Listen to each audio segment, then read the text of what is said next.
First, we have Jimmy Rogers, which the song was released in 1930. He only used his guitar for his recording. The timbre was very slow, steady, and low. Then we have Bill Monroe, which the song was released in 1940. The timbre, it was a way faster tempo. It included a banjo, violin, and other string instruments. Then we have the Maddox Brothers, which involved talking in their songs. This song was released in 1947, and Rose was the vocalist. We then have Dolly Parton. Her voice was very high-pitched, and this song was released in 1971. Now, they all had the same rhythm, and they were all yodeling.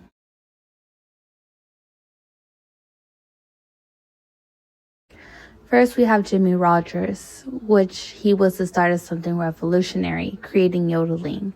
He was also known as the father of country music. Second, we have Bill Monroe. He changed the song, increased tempo, and started a new trend in fashion. He was also way too fast that no one could match, making him very different. He was also known as the father of bluegrass. Third, we have the Maddox Brothers. They were hillbilly rock stars that electrified the sound of country music. They did country and swing, and they were known as America's most colorful hillbillies. Then we have Dolly Parton. She gave life in the classic songs, and it was something new that was on the radio. She did country music and pop.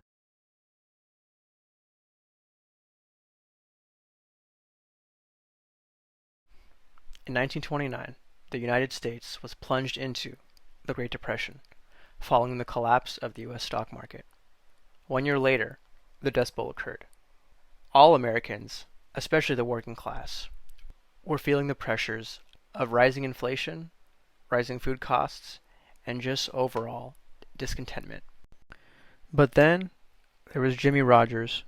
He brought hope and empathy to a down and dismal United States. In the following clip, we will see how he was affected by the Great Depression and how he rose above it to help others. Pick that thing, boy. By 1932, Jimmy Rogers was more popular than ever. Hard-up farmers were said to come to town and tell storekeepers, "Give me a sack of flour, a slab of bacon, and the latest Jimmy Rogers record." With the famous humorist Will Rogers, he made a tour on behalf of victims of the Depression and the Dust Bowl. Their appearances raised $300,000 in much-needed relief. But the deepening economic crisis affected Jimmy Rogers, too. "You're still at the top of the heap," Ralph Peer assured him. "But the heap isn't so big." Hello, my name is Raymond Bernard. So first we have Jimmy Rogers, and he was the original maker of the song. He was a legend. He's looked at as a legend now. So in his current time, he was pretty much like the first rock star. He's known as the father of country music.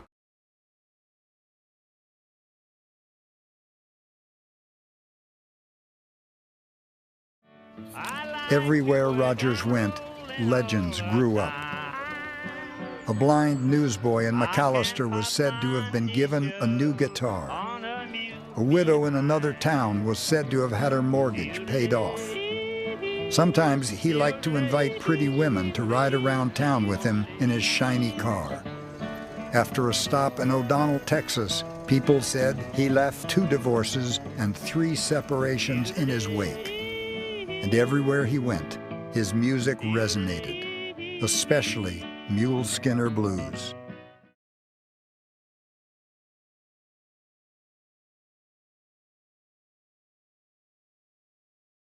Then we have Billy Monroe. His outfits were very different. They were unique as a sound, and they had a much faster tempo.